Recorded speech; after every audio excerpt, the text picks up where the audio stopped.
the widowmaker, natural gas. People are gonna make a lot of money in the next couple of years, but before then, people are probably gonna lose a lot of money. However, there are some ways to ensure you have limited downside, and I'm gonna explain that very soon. But I just saw something here I've never seen before in Florida, let alone on the beach in Florida. I saw a bald eagle. So if I stop filming for a second, it's because I need to get video proof of what I just saw. But until then, let's talk about natural gas. So natural gas is in a super interesting situation right now. It's extremely inexpensive. It's trading for about $2.50 a metric million British thermal unit. That's MMBTU. That's how they measure a unit of natural gas. And so it's trading around $2.50. A couple years ago, it was around $9, $10 an MMBTU. So you can see just from those numbers alone, the potential for natural gas to quintuple in price is completely possible. However, on that path to that price potential in the future, there's going to be a lot of downsides, and there's going to be a lot of people that lose a lot of money. But there's another opportunity with the people and the companies that handle gas, the infrastructure that gets the gas from point A to point B, which I'm going to talk about. But I'm also going to talk about the larger geopolitical picture, because there's some things that's happened over the past couple of years that have never happened, and energy is at the center of this larger geopolitical picture. So let's dive in. All right, the US currently is the largest producer and exporter of LNG. LNG is liquefied natural gas.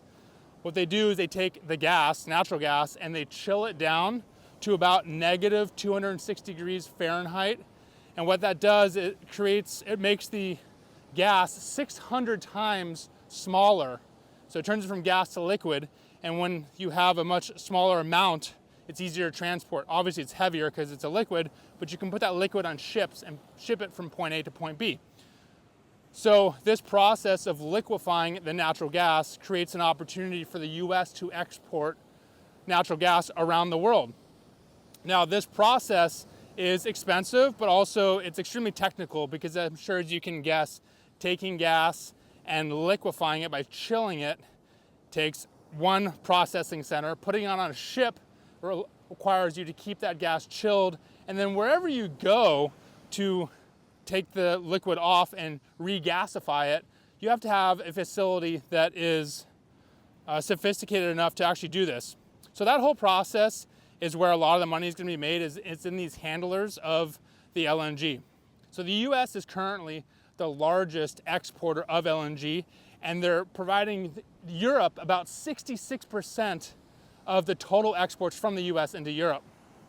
For Europe's importing about 50% of its total natural gas from the US. So as you can tell or guess, the US is extremely important to Europe right now when it comes to energy security. And the reason why that is because of what has happened with the Ukraine-Russia war. With the sanctions that were put on Russia, the US filled the gap for Europe by providing it gas. I'm using air quotes there because it's quite convenient for the US to be able to provide gas to Europe in its time of need. It happens to be that gas is very inexpensive right now. It wasn't in 2022. That's when gas prices spiked enormously. Since then, prices have come back down. Equilibrium has reappeared in the market. And that's because the US is producing so much natural gas domestically. The US is also providing 26% of the US exports go to Asia. That's mostly South Korea and Japan. And then the rest of the exports from the US go to Latin America and other parts of the world. And so this entire story of the US providing natural gas globally is something that's really happened only in the past couple of years.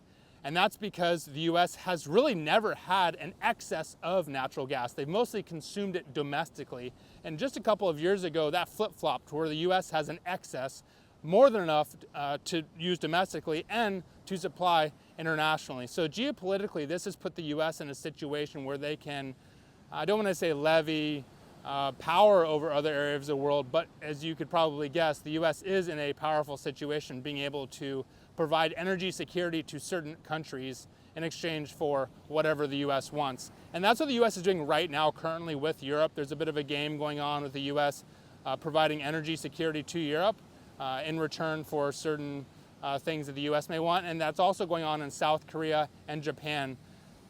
The US is in South Korea and in Japan providing natural gas to these Asian nations for some returns. I'm not sure what those returns are, but we'll probably find out in the future.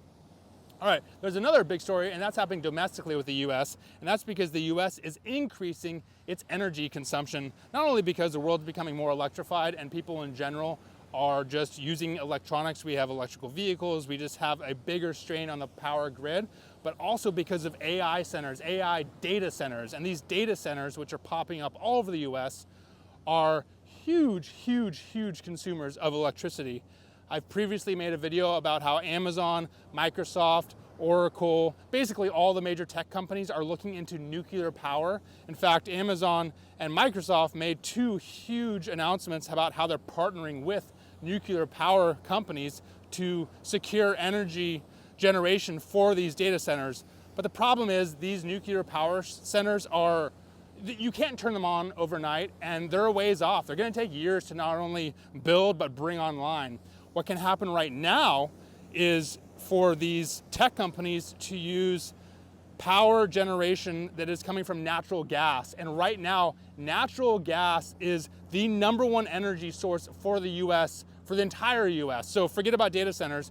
The US is generating about 40% of its total power from natural gas. So the tech companies are saying, okay, well, we want nuclear power, we want something that's safe, but it's going to take a while. Why don't we look at the next best available thing? And it happens to be natural gas, which is super cheap right now. So the tech companies are doing one step further in this whole natural gas situation, which is they're now talking to pipeline companies to figure out how to tap into gas pipelines and pipe the gas to natural gas electricity power plants to power data centers specifically. So that means that these data centers will not be plugged into the normal grid, the normal US grid that most people get their power from. They're gonna create their own natural gas generating electricity centers. And it's gonna be powered from the gas coming from gas lines. Specifically, there's some private data centers that are already doing this. They have already negotiated for the gas lines to be built off of these main supply lines going across the US to go directly to a power generating center. Specifically, this is Vantage Data Centers. This is a private company you can look up. They have already sealed the deal. They're working on this right now. And then the two companies you should really know about who are going to be at the center of this, there's many of them, but two very important ones are EQT. They are really well known in the LNG world. They are currently speaking with data centers to figure out how to supply them with natural gas to power natural gas electricity generating facilities to power these data centers. And then Kinder Morgan. Kinder Morgan in their most recent earnings call mentioned that they're currently speaking with specific companies that are looking for direct lines where they can get their own electricity. So they don't have to plug into the grid, they can just get their own gas line to generate electricity through a generating facility. And they said 1/3 of those customers are data centers. So the data center theme is going to be huge for the coming decade, and we may look at the US a couple decades from now and look back and say, wow, this data center boom that's happening right now that's being built out really is what the US is going to be valued on. Maybe 100 years ago, we were going through the Industrial Revolution. We had many manufacturing plants. We were rolling out Model Ts on Ford's production line. Well, now it may be that we have data centers, but the problem with data centers, or maybe not the problem, but just the big need for data centers is electricity, is energy, is power. And although we have tons of oil, we have tons of gas, going forward, we want to go to cleaner fuels, and that's why nuclear is a big, big topic. The problem is it's just not ready. So we're going to have to use natural gas in the short term. So the United Nations, they have a COP28, which is this committee of parties where a bunch of countries get together and they agree on a bunch of different things. And one of the topics they agreed upon was having a transition energy source. And what do they think they agreed on for that transitionary energy source? Natural gas. So natural gas, although it's dirty in the sense that it's a fossil fuel. It's actually pretty clean. Natural gas is the #1 contributor to the lowering of greenhouse gases in the US. It's still a fossil fuel. So although nuclear power and all these clean power sources in the future may be the best solution for our energy needs, the reality is probably for the next 5, 10, 15, 20 years, natural gas is gonna fill that gap.